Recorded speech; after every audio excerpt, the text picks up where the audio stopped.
Hi friends, welcome to our channel crazy bachelors. ఈ రోజు మనం టమాటా రైస్ ఎలా చేసుకోవాలో చూసేసుకుందామే. చాలా సింపుల్ గా త్వరగా అయిపోయే రెసిపీ. మరి చూసేద్దామా?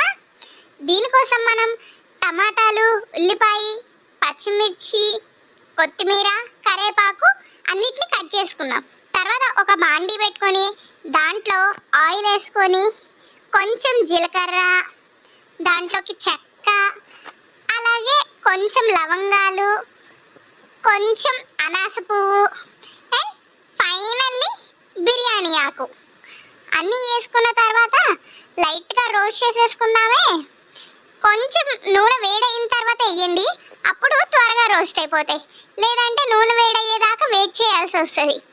అలా వేసిన తర్వాత కొంతసేపు అట్లాగే ఉంచేసిన తర్వాత అటు ఇటు కలుపుకుంటూ రోస్ట్ చేసుకోండి.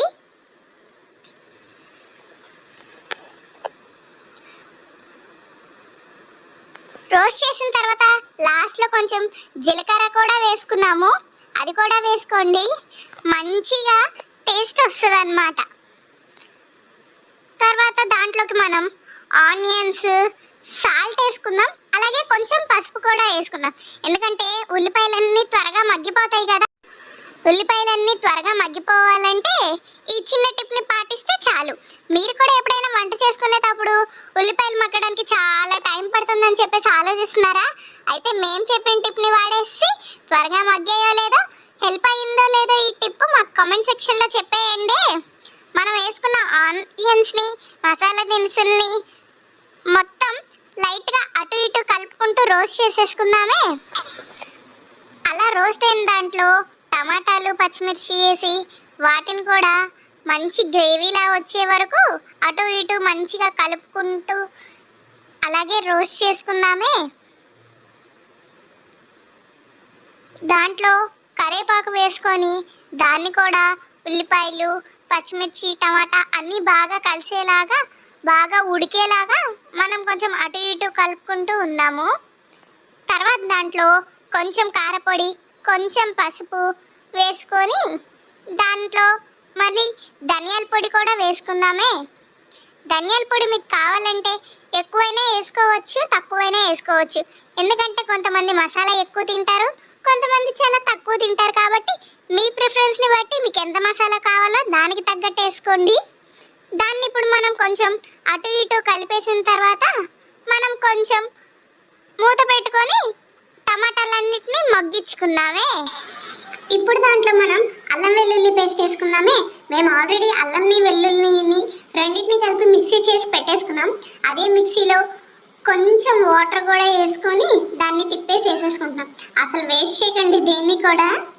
తర్వాత అల్లం వెల్లుల్లి పేస్ట్ వేగేదాకా మనం అటు ఇటు బాగా కలుపుకుంటూ ఉండాలి. అడుగంటకుండా చూసుకోండి. ఎప్పుడైనా సరే మీరు మీడియం ఫ్లేమ్లో పెట్టి చేసుకున్నారంటే మీకు తొందరగా అడుగంటదు, అప్పుడు మంచిగా వస్తుంది. ఇప్పుడు కొంచెం అల్లం వెల్లుల్లి పేస్ట్ వేసిన తర్వాత దాంట్లో కొత్తిమీర వేసుకుంటున్నాను.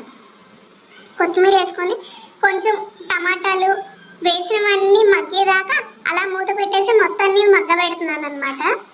దీన్ని మీరు మధ్య మధ్యలో ఒకసారి అటు ఇటు కలుపుకుంటూ చెక్ చేసుకుంటూ కలిపెట్టుకుంటూ ఉడికించుకోండి. ఇప్పుడు ఇలా కలిపెట్టుకునే లోపు మనం బియ్యంకి ఎన్ని వాటర్ కావాలో వేసుకుందాం. మేమైతే ఇక్కడ 2 గ్లాసెస్ ఆఫ్ రైస్ తీసుకున్నాం కాబట్టి 4 గ్లాసెస్ ఆఫ్ వాటర్ తీసుకున్నాం. మేము దీనికి నార్మల్ రైసే యూజ్ చేసాము. మీకు కావాలంటే మీరు బాస్మతి రైస్తో చేసుకుంటే ఇంకా టేస్ట్ చాలా బాగా వస్తుంది. సో మేము ఇక్కడైతే నార్మల్ రైసే యూజ్ చేస్తాము. దాన్ని ఆల్రెడీ మేము వాష్ చేసి జస్ట్ 5 మినిట్స్ అంటే 5 మినిట్సే నానబెట్టాము. రైస్ వేసిన తర్వాత దాన్ని అలాగా ఒకసారి కలిపెట్టి ఇప్పుడు మీరు టేస్ట్ చూసుకోండి. సాల్ట్ అనేది సరిపోయిందా లేదా అని చెప్పేసి. మీకు సాల్ట్ సరిపోతే కనుక ఈ టైంలో సాల్ట్ వేసుకోండి. సాల్ట్ వేసుకొని మళ్ళీ ఒకసారి రైస్ మొత్తం కలిసేదాకా కలిపెట్టుకుంటూ ఉండండి.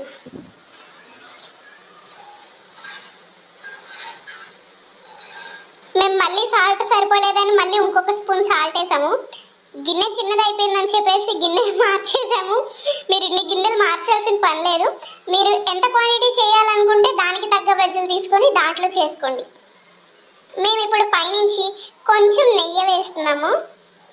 మేము ఇంట్లో తయారు చేసుకున్న నెయ్యే వేసుకున్నాము, ఎందుకంటే మనం తయారు చేసుకున్న దాంట్లో ఉన్నంత ఒరిజినాలిటీ బయట వాటిల్లో ఉండదు కదా, ఎప్పటికైనా అవి కల్తీవే. కాబట్టి మీరు దొరకకపోతే కనుక దుర్గా నెయ్యి వాడుకోండి, లేదంటే మీ ఇంట్లో తయారు చేసుకున్న నెయ్యినే వాడండి. చూసారా రైస్ అంతా మంచిగా ఉడికిపోయింది కదా. Thanks for watching. ఇలాంటి వీడియోలు కావాలంటే మీరు కామెంట్ సెక్షన్లో కామెంట్ చేయండి. లైక్ చేసి కామెంట్ చేసి సబ్స్క్రైబ్ చేయడం మర్చిపోకండి.